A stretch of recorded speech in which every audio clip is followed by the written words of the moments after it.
کیا کبھی آپ نے سوچا ہے کہ لوگ آپ کی شخصیت سے متاثر ہوتے ہیں کہ نہیں؟ بہرحال آج میں آپ کو ایسے مشورے اور تجاویز بتانے جا رہی ہوں جن پر عمل کر کے آپ اپنے شخصیت کی تعمیر کر سکتے ہیں اور دوسروں کی توجہ بھی حاصل کر سکتے ہیں۔ سب سے پہلے تو یہ اچھی طرح ذہن نشین کر لیں کہ نہ تو لوگوں سے اتنا کم ملے کہ وہ آپ کو مغرور اور بدمزاج کہنے پر مجبور ہو جائیں، اور نہ اتنا زیادہ کہ لوگ آپ سے کترانے لگیں۔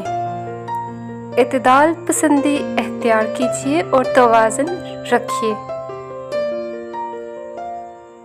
اس کے علاوہ گفتگو کے دوران اپنے مسائل اور پریشانیوں کا ذکر کم سے کم کریں اور ہمیشہ زندہ دلی کا مظاہرہ کریں، سرد مہری سے بچیے۔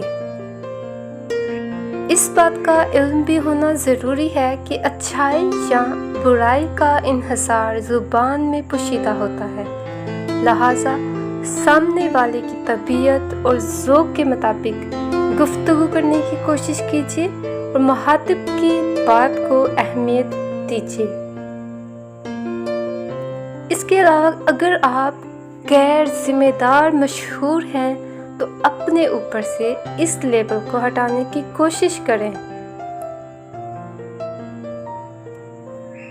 گفتگو کے دوران ہمیشہ اس بات کا خیال رکھیں کہ ہمیشہ سوچ کر ہی بات کرنی چاہیے۔ یہ نہ ہو کہ بعد میں آپ پشیمان ہوں کہ یہ میں نے کیا کہہ دیا، مجھے اس طرح نہیں بولنا چاہیے تھا۔ ایک اور اہم بات وہ یہ ہے کہ دوسروں کے سامنے اپنی قابلیت اور رتبہ اور ٹیلنٹ کا رعب مت جھاڑیے۔ بار بار اپنی کامیابیوں کا ذکر نہ کریں، کیونکہ آپ جو بھی ہیں وہی نظر آتے ہیں، اور پھر چرچا کیوں؟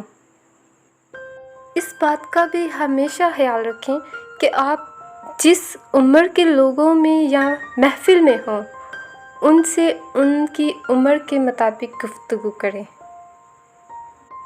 اس کے ساتھ ساتھ شخصیت کی بہتر تعمیر کے لیے ضروری ہے کہ اپنی صحت کا خاص خیال رکھیں، مثبت اور تعمیری سرگرمیاں اختیار کریں، مطالعے کی عادت اپنائیے، مذہبی اقدار اپنائیے۔